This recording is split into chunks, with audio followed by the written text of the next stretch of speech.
Ini sih dok, ini ada pasien tanya, pasien dengan RA, kalau kedinginan itu jari-jarinya suka nyeri dan putih, itu gimana ya dok? Ya, sebelum menjawab pertanyaan, ini loh Mas, sekarang ada penemuan baru nih. Minum teh seperti ini itu sering menimbulkan keratitis radang pada mata. Tahu nggak penyebabnya kenapa? Saya kalau minum gini Mas, Oh, gitu ya dok ya. kecolok jadi keratitis. Baik, jadi pada semua autoimun, entah itu RA, skleroderma, SLE, ya, ataupun autoimun yang lain itu sering terjadi yang disebut dengan Raynaud phenomenon. Raynaud phenomenon adalah sebuah fenomena di mana terjadi penyempitan pembuluh darah kalau ada rangsangan dingin gitu ya. Jadi kalau rangsangan dingin maka pembuluh darah yang ada di jari-jari tangan biasanya akan menyempit sehingga terjadi aliran darahnya menjadi tidak lancar ke arah jari sehingga terjadi putih nyeri bahkan kebiruan gitu ya.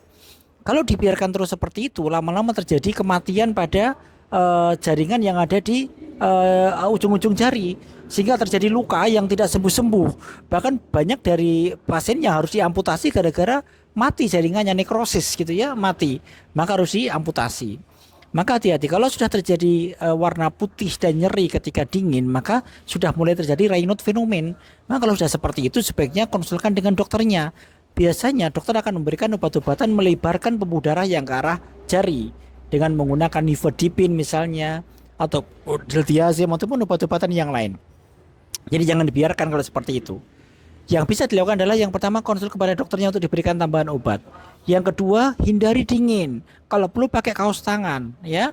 Atau mandi dengan air hangat. Mandi dengan air hangat tidak boleh dengan air dingin dulu gitu ya.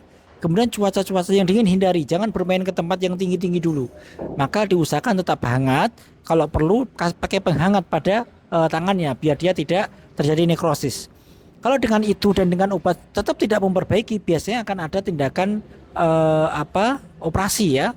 Operasi dengan simpatektomi dengan memutus saraf-saraf simpatis sehingga tidak terjadi pengerutan daripada pembuluh darah. Memang Raynaud phenomenon bisa terjadi pada semua autoimun gitu ya. Dingin itu maka akan biru-biru, putih, keputihan pada jari-jari. Maka hati-hati kalau sudah seperti itu silahkan konsulkan dengan dokter yang kompeten di bidangnya.